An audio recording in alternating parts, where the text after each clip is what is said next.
യെശയ്യാവിൻ്റെ പുസ്തകം 58-ാം അധ്യായം.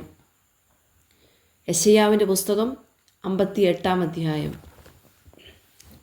ഉറക്കെ വിളിക്കുക, അടങ്ങിയിരിക്കരുത്. കാഹളം പോലെ നിന്റെ ശബ്ദമുയർത്തി എൻ്റെ ജനത്തിന് അവരുടെ ലംഘനത്തെയും യാക്കോബ് ഗൃഹത്തിന് അവരുടെ പാപങ്ങളെയും അറിയിക്കുക. എങ്കിലും അവർ എന്നെ ദിനംപ്രതി അന്വേഷിച്ചു, എൻ്റെ വഴികളെ അറിയുവാൻ ഇച്ഛിക്കുന്നു.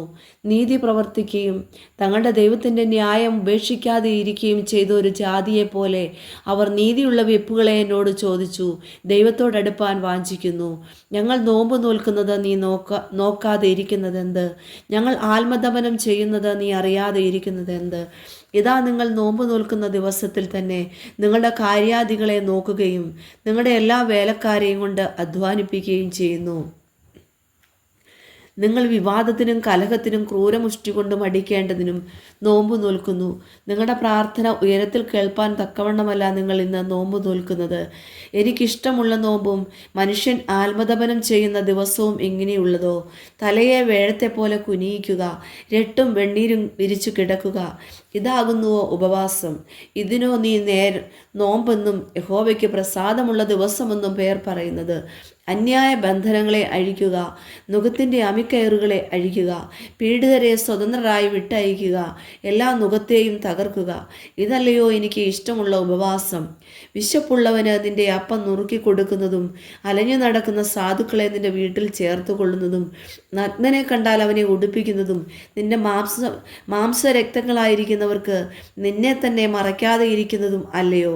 അപ്പോൾ നിന്റെ വെളിച്ചം ഉഷസ് പോലെ പ്രകാശിക്കും, നിന്റെ മുറിവുകൾക്ക് വേഗത്തിൽ പൊറുതി വരും.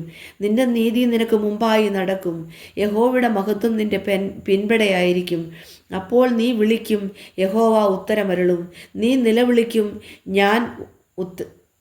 ഞാൻ വരുന്നുവെന്ന് അവൻ അരുളി ചെയ്യും. നുഖവും വിരൽ ചൂണ്ടുന്നതും വഷളത്വം സംസാരിക്കുന്നതും നീ നിന്റെ നടുവിൽ നിന്ന് നീക്കിക്കളയുകയും വിശപ്പുള്ളവനോട് നീ താല്പര്യം കാണിക്കുകയും കഷ്ടത്തിലിരിക്കുന്നവന് തൃപ്തി വരുത്തുകയും ചെയ്യുമെങ്കിൽ നിന്റെ പ്രകാശം ഇരുളിൽ ഉദിക്കും, നിന്റെ അന്ധകാരം മധ്യാഹ്നം പോലെയാകും. യഹോവ നിന്നെ എല്ലായ്പ്പോഴും നടത്തുകയും വരണ്ട നിലത്തിലും നിന്റെ വിശപ്പടക്കി നിന്റെ അസ്ഥികളെ ബലപ്പെടുത്തുകയും ചെയ്യും. നീ നനവുള്ള തോട്ടം പോലെയും വെള്ളം വറ്റിപ്പോകാത്ത നീരുറവ് പോലെയുമാകും.